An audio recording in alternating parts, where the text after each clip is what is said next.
Is a It's in the settings. I just missed it the first time. You do this shit right, dude. That's right. No shortcuts. That's right. No shortcuts. All right, so 33 minutes is how much time we have left on these cards total. This one has an hour and 54, but this one only has 33. So, and we're rolling, And we're live. and the audio's still going too. So All right. we got all of that. All right, so we'll just count it With all down. kind of good stuff. 3, 2, 1, boom. And we're back. So, what were we talking about? That's a good question. You gonna ask a chemo brain motherfucker? I can rewind it. And So you tell want to me, hear the last. tell me about the chemo brain thing, because we Well, at first I thought it was a joke. Forgetting things. okay. And one day at the nurse's desk, I was signing in, and I stopped, couldn't remember the date, and I asked for the date. I said, "I'm sorry, I got chemo brain." She said, "That's okay, baby. It happens a lot in here." So it's a So common thing. it's a common thing with you losing. I mean, my wife gets crazy, but there's little things you can do to bring it back and stuff like that. Depression is another thing for people. Did you experience any of the depression? Yes, I'm Which- still on depression medication. So that you talked to the doctor, and the doctor said, Yes, and it's a known thing that cancer patients really do get depressed, but I can see why. it's a lot You to know. go through, huh?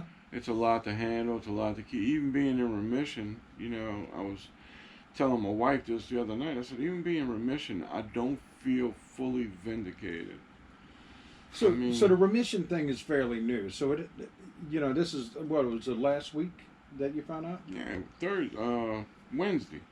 So, Wednesday. so try to describe for me, if you can, the change in mindset. Because from what you've described to me and what I've heard you talk about, in the before the remission came around, you were kind of like planning, sort of like this game has an end date, if you will. It seemed that way. Yeah, the remission part came and it makes you happy. It makes you very happy. But before they discovered the little piece that was still glowing, whatever, in the PET scan, and they put me on 10 treatments of radiation, Right.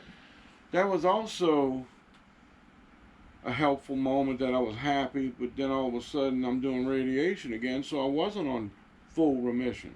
Mm-hmm. I was on partial remission. So now, according to the doctor, I'm on full remission, according to what I understood, was it's lying dormant. And so your continuing treatment, is there any continuing treatment? I'm finished treatment. I see him every 3 months with a CAT scan, and every now and then he might order a PET scan. That's every 3 months. Okay. So it's fine with me, because now I'm gonna miss all the people at the clinic. You can still call.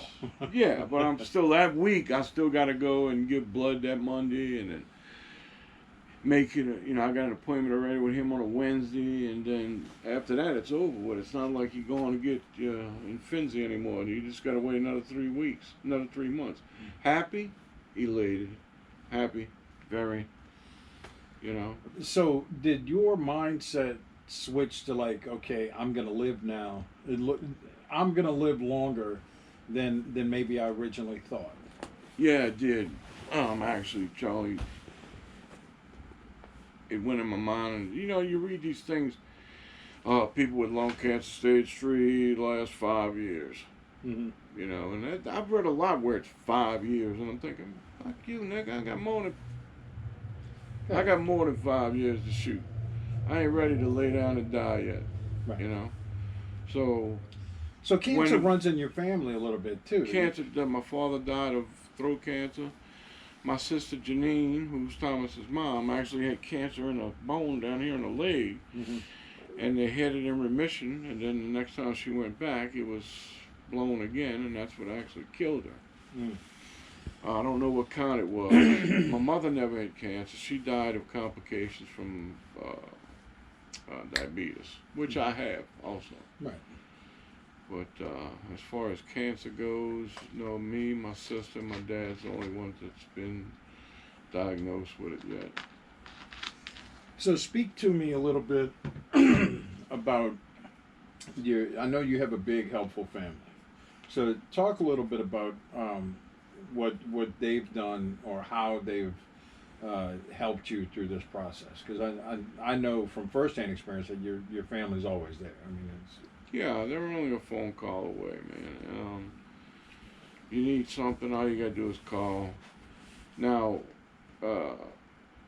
my wife and my daughter were my two main poles. I mean, they're the ones that helped me up through everything. mm-hmm. Now, I'm not saying nothing against my family. My family was there also. But it was easy to get my wife or my daughter to go sit 6, 7, 8 hours with me at this clinic while I'm getting this shit juice thrown into my body. You know, my brother Mike came, and Billy and his wife Karen actually came one time. Right. You know, Sally came one time. Mary was the only one. Mary came up to the hospital when I had pneumonia a couple of times. Yeah. But everybody was supportive. You know, you get the phone calls, hey, how you feeling? And then after a while, them phone calls stop. Well, I noticed like when you were in the hospital a couple of times, you know, I'd send you a little text, and Christy would usually call back or text because I imagine you were getting overwhelmed with the amount of people reaching out to you to want to check on this. Overwhelmed's a far cry. It wasn't really a lot at all. Okay. Actually, a lot of times I may have been sleeping from boredom. So, I kid you not, man. So when you went back to work, how did the people treat you there?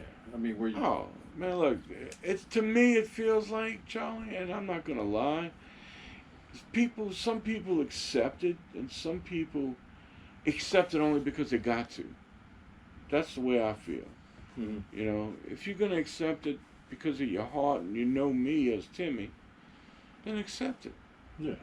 But don't accept it because you have to. You don't have to do nothing for me. I don't beg you. You love me, you love me. You don't, fuck, I'll get on. You know that. Am I lying or what? Nah, you're good. So when you know, we're kind of wrapping up a little bit here. I think is there anything else that you wanted to talk about, or?